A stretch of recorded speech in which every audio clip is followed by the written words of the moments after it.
Democracy is at stake. The leader of the Supreme Court that has centralized power so much that he's gone after you legally, got your father in jail. He's like the supreme leader of Brazil. When Moraes is strong, he can do very bad things. When he's weak, he started to follow the law. So the Supreme Court opened the investigation and they take care of the investigation, telling the federal police what to do, what to investigate and everything. So Moraes did a lab to see the behavior of the voters in an election campaign without acts. So weren't people pissed off when they saw X banned? He intimidates. So people get scared when Flávio get elected president. We also have a good prognostic to build majority in the Senate. With this, you see Alexandre de Moraes technically following the law again.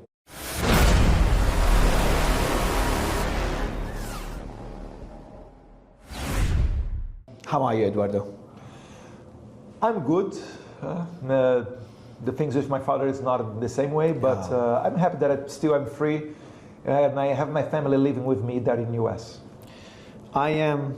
So for people that don't know, I think most people know by now, but we've spoken a lot. I've been covering the story in Brazil extensively. I've got 0 notes on my iPad, which is not usual for an interview because I usually do preparations. But I've just been involved with this story so early on, since having your father on the show, till today. Today's things are positive and concerning. Your father's health, which we'll talk about, is really saddening to see. But your brother's performance in the polls is really a breath of fresh air, finally, because it's just been such a long fight. So, let's, for the audience, an overview, and I highly recommend anyone watching researches that story in one of the world's biggest democracies.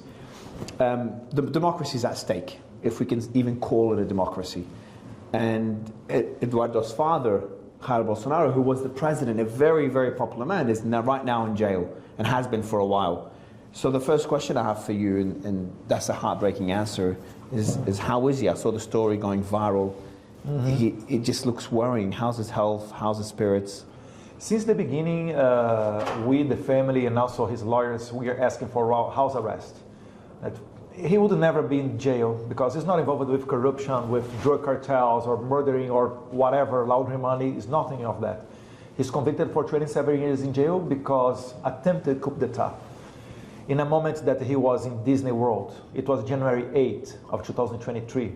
This is a protest that didn't go far away, but the Supreme Court used that to convict the oppositors, just like January 6th in the United States.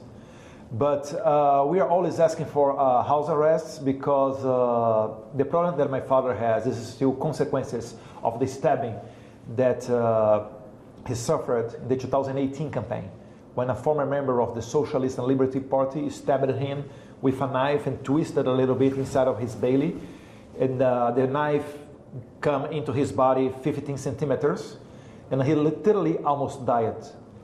But after 10 surgeries, what the doctor says is that he needs 24/7 someone, a doctor or a nurse, together with him. Why? Because what he's suffering is that he has hookups. Almost 1 year, he's having imagine that, how bad it is. He's having hookups. Oh, so how often he has hiccups? Every day? Every 10 seconds. Oh wow, all day? Yes. Sometimes he has crises. When he has crises of hookups, he throw up. And this is the problem. If he throw up and in the same moment hook up, the liquid of the vomit go to his lungs with all of the bacteria. So this is the problem. He literally almost died a couple of days ago because he had that around 2 a.m. But only 7 a.m. when the guard didn't go to see him in jail, he realized that something was going bad. And the doctor said that 1 or 2 hours more delaying on the way to the hospital, he could has a general infection that in these cases usually you have a 50% of chance to survive. Holy shit. But finally, I guess that Moraes, the justice from the Supreme Court, he will allow, let's see, he goes to home.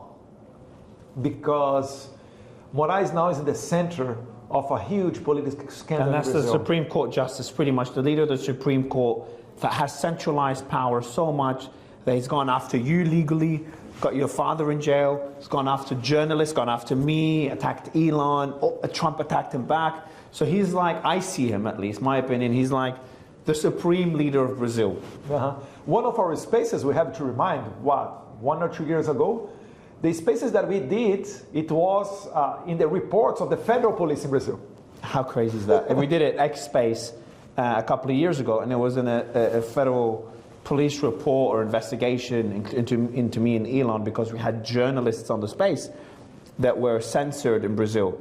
So that's a space by a non-Brazilian. Just because I had Brazilian journalists, I suddenly became part of an investigation, even though I'm not legally, have nothing to do with Brazilian law as a foreign journalist. So it just shows how, how far his overreach got. His cockiness got even. It's not an issue about what you speak, it's about who speaks. Yeah. And that as you was hosting this space, then you became the target. Mm-hmm. That's why. But this is how the things are in Brazil. And the thing is, when Moraes is strong, he can do very bad things. When he's weak, he starts to follow the law, if I can say that. So as now he's in the center of a huge corruption scandal in Brazil, alongside with his wife, what he's doing Surprise. Yes. What he's doing is, he's doing some mentions as he just ended with the investigation against Elon Musk. So for Elon Musk, the fake news probe is over. For all the rest of us, this is still going on. It's a probe that they opened in 2019. So the Supreme Court opened the investigation, and they take care of the investigation, telling the federal police what to do, what to investigate, and everything. It's crazy. The justice. There's even messages that were leaked, by the way. Wasn't there messages where the Supreme Court justice is telling the police what to investigate and what to do in the investigation, if I remember correctly? Wasn't there leaked messages about that? Yes, he also changed some reports. So there was someone in his team, the name of this guy is Eduardo Tagliaferro, and we know because Eduardo Tagliaferro is talking publicly about that. Now he's in Italy. Alexandre de Moraes tried to extradite him from Italy to Brazil, but he's still in Italy. Italy courts are holding this case. But he's telling that Moraes was used to tell him what to write in the reports. And these are the reports that Moraes used to justify his secret orders to censorship Twitter. Yeah, they even banned Twitter a couple of years ago. Remember, we did an interview while it was banned. Yes. It was unbanned not long after that. And this ban is very interesting. Why? Because it was right in the middle of our municipal campaign. So Moraes did a lab to see how will be the behavior of the voters in an election campaign without X. How was it? Still, the right wing did very good. But we suffered a little bit because X is the main platform that we have to speak, to do the statements, is where... But weren't people pissed off when they saw X banned? Like, wouldn't there be an uprising against the president? So if a leader in, where I come from in Australia or in the US or some European countries, if they ban a social media platform, especially when it's for political reasons, there'll be an uproar. We didn't have that in Brazil. But you need a way to explain for the people how what is going on. And the thing is, he banned X. Remember that he also decided that if you post on X, you received a fine of, I don't know, in dollars, $5,000 or $10,000 maybe, not sure now, but you receive a fine about that. So people get scared. Man, how can I talk about it on Facebook, on Instagram, or YouTube, whatever? Maybe I will face some problems. So the thing is, Moraes, he threats the people, he intimidates. So people get scared to go there and talk about it. But still, you have a lot of people going to the streets, frequenting rallies, right-wing rallies, and yes, they know what's crazy. going on. Just going back to your father, 2 days ago, the former president of the country, who's still extremely popular, who's been to the target of lawfare for years now, almost died in jail. like just to people to understand, like people in the US, just imagine Trump, first imagine Trump actually went to jail for January 6th. Just imagine that. Now imagine that his sons are also targeted, and like Eduardo had to leave, one of them had to leave the country with his family because he was targeted. I think your wife, if I remember correctly, was also targeted. Yes, yes. So imagine... She had her bank accounts frozen. Exactly. Imagine Don Jr. was targeted legally, he had to leave the United States, and his wife had her bank accounts frozen. His wife, who has nothing to do with politics.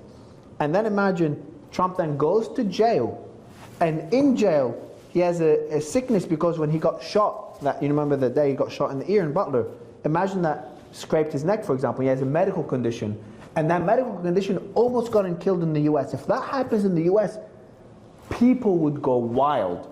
People would not sit there and allow this to happen. The lawfare alone got people going crazy. Luckily, democracy won in the US, but in Brazil, I was worried when we spoke it was losing, but now there is hope because your brother announced his candidacy to run for president. I remember when he made the announcement, we posted about it, and when we posted about it, we got a lot of, it wasn't as supportive as we expected early on, the comments, etc. But obviously we continued posting about it, and then what we saw is gradually over time, your brother, Flavio, is running for president, who can hopefully get your father, or he technically can if he becomes president, get your father out of jail, is doing really well in the polls. Yes. So that's the first time me and you sit down and talk about positive developments. This is the first time since the 2 years we're doing this. And this for sure is a consequence of the people getting revolted with Moraes. Sometimes they are scared to go to the streets or do whatever. So what is one of the effects of it is the support in favor of Flavio. And you are right, Mario. In the beginning, some people doubted about if it was a strategy of Bolsonaro appoint his son, my brother Flavio, to run for president. Maybe it was a way to bargain with the Supreme Court to release him to house arrest or whatever. But then people realized that no, this is for real. Senator Flavio is running for president. And then the support started to increase a lot in a point that we are right now. I think he announced, 3 months ago? And now he's tied and in some of the major polls ahead of Lula da Silva. And that's so nice to see, man. That is so nice to see. Yes, and as the lawfare is about politics, it's not about the law, once you change the political atmosphere, the political scenario, the lawfare in the courts also change. So I'll tell you, if not, when Flavio get elected president, we also have a good prognostic to build majority in the Senate. Oh no. And the senators, they vote the impeachment of the Supreme Court justices. With this, you see Alexandre de Moraes technically following the law again. All of these fake probes will be over. Maybe you are going to face in the Congress amnesty still this year. So things are going, miracles will start to happen. And Brazil will be back again, be a safe place to receive you maybe. I can go back. Be my guest, go around the country. Let's see. That is really good, because I also remember is that Trump sanctioned Moraes and others in the government, but then he lifted those sanctions because Brazil became very geopolitically important, strategically important because of the whole rivalry with China. I remember that when that happened, and unfortunately, the world, for Trump is America first, and he has to make decisions that put America first, even though he's very close with your father and he likes your father, and that came at a disadvantage. So I was a bit worried then, because the sanctions had been lifted. What can you tell us now about the Trump administration stance? Not sure if there's anything you can tell us, and if there's on the developments as well. Like what else could we see? Has there been more rhetoric from the US about your father, or has it been relatively quiet because of the whole China, now Iran and Ukraine? It's no one knows for sure what is on the table. What everybody knows that Lula's team is talk with Trump's team. And what people talk a lot in the press is about critical minerals. Yeah, exactly. Which is the new energy. Exactly. So United States is starting to do storage of rare earths and critical minerals. And Brazil is the top 3 of the world about it. We have great reserves. The problem is that U.S., they still do not have the industry to do the Refining, yeah. Yes, China holds 90% of the whole world refineries. So this is the point that we are right now. And you have some other issues for sure, but this is one thing. And for sure, Trump is the president of the Americans, not the Brazilians. But I'm very thankful because first, he cut the money of USAID. So when my father got elected, double-sized the amount of money from USAID to Brazil. In the whole 4 years of my father, it was a little bit more than $300 million that did go to Brazil. We don't know how much did it go really for fight misinformation, but we have some very good points. For example, about $5.7 million it was to create all the fact-checking agencies that we have in Brazil. And these agencies, they did reports that Moraes used to justify censorship. This is only one point. So with no money for these kind of things, we are getting in a better position going to the election. The other thing is that Moraes is not backed anymore by the high-level authorities from the Biden administration. 1 year before our elections, we received in Brazil NSA Jake Sullivan, Victoria Nuland, the Defense Secretary Lloyd Austin. We received the CIA General Director Bill Burns.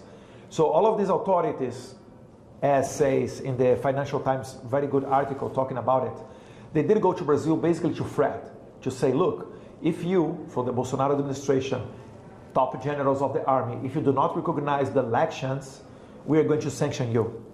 So this threat is over. And for sure, Trump is looking for the censorship in Brazil, not only because of the free speech issue, but also because there are American companies are the main ones in Brazil. So when you talk about X, Facebook, Instagram, YouTube, all of them, they are Americans. And Brazil is the second largest market for big tech companies. So it will be a whole different election. And the cherry of the cake is that all of the 7 judges of the electoral court will be the new ones. So Moraes will not be again as chairman of the electoral court during the election. That is such good news. So we have a window of opportunity that this is the time. Save the country. Yes. Why is there, just one thing, because you said how Flavio and Lula are neck to neck, and Flavio was like there, I think he's picked up very quickly. Because of I didn't know about the rumors that he did a deal with the Supreme Court. I didn't know that these were the rumors initially that led him to be lower. That's because people were expecting other candidate, the governor of São Paulo. I remember, exactly. But I want to go back to why are people still voting for Lula? What am I missing here? Because, again, as I gave the example earlier, if these things happen in the US, if any president did these in the US and they become presidential candidate, their poll numbers would collapse. You know, in the US, free speech is one of the pillars, it's in the Constitution. Democratic systems are what makes the Americans proud of their country. As soon as anyone threatens those, they lose the American vote very quickly. Why aren't we seeing that with Lula? Is it the TV? They have controls of the TV stations and they have a certain narrative. What am I missing? Just as 65% of our voters, they get the information in the social media. Yeah. 65% of the voters of Lula da Silva get their information on the mainstream media. So public money that Lula throws in the mainstream media, it works in his benefit. And the other thing that explains it is that not everybody follows politics. There are very good numbers. If you do a quick research, you're going to see that. As much more scholarity someone have, more are the chances that they are going to vote for Bolsonaro. As lower scholarity you have, more chances that this person is going to vote for Lula. So when you're getting for good information, when you follow politics, in the end of the day, you have the same sense that you have. How can someone vote in Lula? He's like doing censorship. He's giving money for all of stupid things. He's supporting Iran. He's supporting Hamas. These are the opinion of people who follow politics, but some of them, they do not. And usually these people also receive a lot of money from the government through assistencialism. So these are things that the most makes Lula very strong, mainly in the poorest parts of the country. There's there was a member of Congress. He was on our show, a younger gentleman as well. Do you remember who it was? He was very vocal, supporting you guys. He was on our space as well. Nicholas. Nicholas, how is he? He's doing okay. Are they targeting him, or he's doing fine? He's very vocal, and I worry for him. Yeah, the problem is that he's not vocally supporting Flavio. Oh. He's saying that his support to Flavio is going to be criticizing Lula. Okay, so he's supporting Flavio, but he's not supporting directly because he's critical for Lula against Lula. Does that means he's not going to support Lula, is he? No. He's not Lula supporting. Yeah, exactly. That's what I'm saying. So that's what I mean. Like, I think it's not about supporting Flavio anymore. It's or whoever it is, but right now, or not right now, it is Flavio. And we have no candidates. It's polarized. It's Lula or Flavio. Yeah, exactly. There's no other alternative. So I think it's very important. It's like, all right, you don't like Flavio, but you hate Lula. That's what I mean. Like people like yes. Ferreira, they've been targeted by the whole system of Moraes and Lula. Let's go back to what it means for the U.S. Your father, your family has very close relationships with the Trump administration. You have mutual respect. Same as Elon, you guys have mutual respect. What would it mean for U.S.-Brazilian relationships under your brother if he becomes president? It would be wholly different in a lot of aspects. I mean, for example, only to give one example, Argentina and Paraguay, they are cooperating with U.S. fighting against narco-terrorists. Yeah. They are recognizing the cartels as narco-terrorists. They are working together with U.S. equipments. It's the best technology of the world. Trump is basically giving equipments to the police, to the law enforcement, to the militaries, and they are getting better and better. Brazil with Lula is refusing to recognize this group as narco-terrorist groups. Why? Because they have a political base with the criminals and their families, and because there are a lot of suspects about the money of the cartels going back to the campaign of the left-wing people. I can tell it clearly using the testimony of two men. One, Hugo El Pocho Carvajal, former intelligence guy of Hugo Chavez. He's arrested in New York nowadays, and he's talking about it, about the money that go into bags through diplomatic luggage to other countries, even to Cinque Estrella in Italy or Pisoe in Spain, but also for some other Latin countries. This is one point. And the other guy is the operator of a huge scandal in Brazil, new as Mensalão. And this guy who was laundering money for left-wing radical politicians, he said that about at least $20 million could go back to the campaign of left-wing politicians in Brazil. At that time, it was a little bit before of the 2022 election. The name of this guy is Marcos Valério. They covered, how can you say, when they do not spread the information? Covertly. Yeah, they covertly this fact, but in a couple of newspapers they still. They tried to cover the fact. They tried to hide the fact that they were. Yes. Okay, that they were funneling money to the left, to Lula's party. Yes, there is a very good article from the newspaper Veja. They talked about it very bravely, but these are the points. So Lula is not cooperating. But what happened when criminals get when countries start to combat cartels? Usually the cartels, they move to safer places. If Brazil are not in the same page of Paraguay and Argentina, these criminals, they go to Brazil. It's what we expect. So this is one of the things. And from Brazil, they can go to US. They still can work with some other cartels of Latin America producing cocaine, send it to United States, or fentanyl, where you have a crisis very huge in the United States. So this is one of the aspects. The second thing is like we can cooperate in trades, we can cooperate in critical minerals, and do some other things around, work in international forums.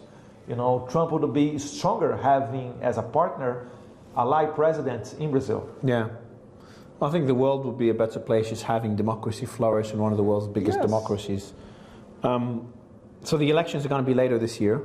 In October. Okay, and then the challenges that we have are obviously Lula's party controls the TV stations, and as you said, the cartels have an incentive to have Lula remain in office, and this is why Lula's not partnering with the US and labeling them as narco-terrorists or classifying them as narco-terrorists organization. The Chancellor of Lula, he got in action right after the Shield of America. Did you see the Shield of America, the launching of the Shield of America? So Trump invited right-wing presidents to the Mar-a-Lago. And then they created this initiative called Shield of Americas, which basically is everybody fighting against narco-terrorists in the same way. This was on Saturday. And then somehow the news about Trump was going, actually Rubio was going to classify the Brazilian cartels, the two major ones, CV and PCC, as terrorist groups. On the following day, the Chancellor of Brazil got the phone and started to lobby against that. So he called people in the State Department, he called Marco Rubio to say, please do not recognize the Brazilian cartels as narco-terrorists. Yes. That is so weird. Do Brazilians know about this? Do Brazilians know this is happening? Yes. Lula is basically lobbying in favor of criminals in Brazil. And I know that in Brazil there's a lot of anger behind crime rates and behind the cartels. So there must be, I'm assuming there must be funneling a lot of money to him to be able to take such a position that's politically damaging. The thing is that the cartels in Brazil, they are way more sophisticated than the Mexicans. The Mexicans, they want to blow everything. They have great equipment. In Brazil, they are professional. They pay your college till you be graduated as a lawyer. They launder money in a lot of ways. They do not want to confront with the law enforcement. They want to make money, and with the money, more power, and you can buy politicians, you can, play this game. This is the problem of the Brazilian cartels. They are way more smarter than the Mexicans. Back to the censorship, is the government or Moraes, are they still censoring journalists in Brazil, or has it calmed down a bit? Is there still journalists, the ones that were not allowed to come into the country, are they back allowed now in the country, or still no? No, everybody who is outside of Brazil, they cannot go back at this moment. Okay. But at least he stopped to fall down with users in the social media. Okay, I remember they were banning a lot of users. Yeah, the whole problem anymore. That's good. That's because they remember that they were banning and they were requesting X to ban them without giving a reason. That's what really pissed off Elon. Yes. They're like, censor them, but don't even There's countries now that are censoring, like Gulf countries, censoring any content, anyone that posts content that's false about the country because of the Iran war. But when you go on their page, they say this was censored on the request of XYZ government. So it's pretty transparent that, hey, the government requested us to censor and the government doesn't mind this being public. In Brazil, it wasn't even like that. Exactly. In Brazil, it's like, hey, can you censor those people, but it's not censor, ban them. And then don't give a reason why they're banned. Don't tell them that these orders are coming from. Don't even tell them. Don't say publicly. Even the people that you ban, don't tell them why. Just like what happened in the U.S. under the Biden administration. People will get banned and not even know why, even before Biden. This is Brazil in the election, 2020 election. That's how we start to call the secret orders of Moraes to censorship X. Because at that time it was still Twitter. Yeah. Because Elon bought the Twitter right between the first and the second round of the Brazilian election. And now, thanks God, the Congress, through Representative Jim Jordan, who is the chairman of the Justice Committee, now we know all of the emails that Twitter exchanged with the Electoral Court and with the Supreme Court. Yeah. That's how we figured it out that, so I was banned not because X policies, but because of the Supreme Court. Yeah, the Supreme Court requested it. Like, if that's not election interference, I don't know what is. And last question, Eduardo, is if and when your brother is president, what happens to free speech? Are these journalists that are outside the country, are they back? Will you completely change? So, because a lot of times we see in countries, and I'm sure you've seen that, when you have censorship by one side, the other side takes power and they censor the opposite. So it's like, depending who's in power, they just censor the other side. Now, you guys have been the target of censorship for so long. I'm assuming, I kind of know your answer, but I'll ask you anyway. What will be your stance, or your brother's stance and your stance on free speech in general? He's going to pardon everybody that is under persecution. Number one, day one, or even before. Because after the election in October, until he take office in January 5th, you have what we call the transition government. This is a moment that he can push forward the Congress, the amnesty bill. If not, for sure, in the very first day, he will pardon all of these people so they can come back. And the most important thing is with his election, for sure we are going to have a new momentum in the politics in Brazil. So Alexandre de Moraes will not be that strong for sure. And yes, the threats about censorship and the political persecution will be reduced automatically. And one more question: How's your father? I know the incident 2 days ago. Do you speak to? Do you get to speak to him at all? No, even before he go to jail, Moraes forbidden me to speak with him. He said that we are kind of a terrorist network, Oh my God. whatever. How about your threat brother? to democracy. Your brother, can he? Yeah, they can. How's your father? And he's not that well because this last, like 3 days ago, he really almost died because what I told you here. And he's recovering, but still slowly. So when he gets bad, it goes really bad really quickly. To recover, it takes more time. But at least he is recovering quite well. He's better now before yesterday. And we have a hope that he's going to be better. How's his spirits? His mind is very good. Okay. He's still thinking very well. The problem is that emotionally, I think the body suffers a lot. Because one thing is, if you are committing crimes and you go to jail, you accept it. It's kind of rule of the game. But when you do nothing, so in jail he keep asking, why am I here? What did I do? I did everything right. I'm honest. I didn't take taxpayer money. I'm not involved with drugs and nothing of that. And still I'm here. There is no connection between him and January 8th. And January 8th is by far nothing about coup d'etat. Coup d'etat, you need guns, you need things. Ask a Russian. Oh, we had a coup d'etat in Brazil. How was that? Oh, we have a lot of people on the streets. How many guns did they have? No guns, no tanks. Who was leading? No one. Yeah, a coup d'etat is what happened in Russia with Wagner. A coup d'etat is what happened in Turkey Yes. when they closed it up, when the military closed it up. That's a coup d'etat. Yes. A coup d'etat is not a bunch of protesters like in January 6th going there. I'm not saying what they did is right. Any protest that... Yeah, no, we criticize. Yeah, I know. Exactly, we agree on that. But, on one extreme saying it's okay. On the other extreme saying this is a coup d'etat. I mean, you just need to follow the law. What the law says is, if you break a door, you have to pay for that door, all right? So get the cameras. We try it. We did an investigation in the Congress to get the footage to see, this guy did this, he did that, so you have to pay this money, or face 1 month or 2 months in jail, whatever. Because no one in Brazil could go to a jail because they broke a door or a table. So it's just it's crazy. Yeah, it's sad. Crazy. It's A lot really of people compare with the fire in the Bundestag during the 30s. Hitler used that to go after all the opposition. He said, the opposition of the Nazi regime set fire in the Congress. Everyone loves to, whenever everyone wants to make a point, Nazism. Nazism is what anyone would call anyone they don't agree with. Yes. And there we go, and they use it to what Hitler did. And I hate my enemies, my oppositors. But I don't tell them they are Nazis. Because Nazis is other thing. Nazis are the people who killed 6 million Jewish. Dragged the world for World War, the most bloodiest one. But they don't have shame in doing this, They don't have the same parameters.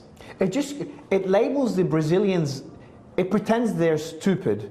When you call someone Nazi in today's world, like calling you guys Nazis, or what you did is comparing it to Nazism, is just is dismissing the Brazilians' ability to think logically, and that's just silly. Because they think that repeating the lie, it becomes truth. They do believe in that. I had one more question about your father, because I've obviously, I've done a lot of coverage about this in other countries where leaders are imprisoned, and a lot of similarities, except finally I used to use Brazil when I give examples in other countries. I used to use Brazil as one of the bad examples back then where democracy is not winning. But finally I can use it as a positive example, finally, and hopefully that will become even more so when Flavio wins. Just about your father, so you said mentally he's struggling, especially with his body struggling. Health-wise, he's struggling. What is his stance? I knew the question. Has he been offered any sort of deal? So what happened in others, I won't name them, they were offered deals behind the scenes. Stop talking about us and you'll get you out of jail. Don't have XYZ run for office. Don't have your political party run for office. We'll get you out of jail. Was your father offered such a deal? Yes, I cannot prove it, but behind the scenes, what everybody was talking that Alexandre de Moraes was expecting that my father was going to appoint to run for president the governor of São Paulo. Yeah. Despite the governor of São Paulo is not a bad guy, only to make clear here, he wasn't like working with Moraes for that. He's a governor of São Paulo. He's more central. So for Alexandre de Moraes, it's better to have someone from the center representing the right-wing movement in the election of this year than anyone else that is really right-wing politician. So some people would use it to say yes, that if my father appoint the governor of São Paulo to run, he could receive some benefits. And he didn't do that. No, he appointed. How's what's the governor of São Paulo's stance? Is he still running or no?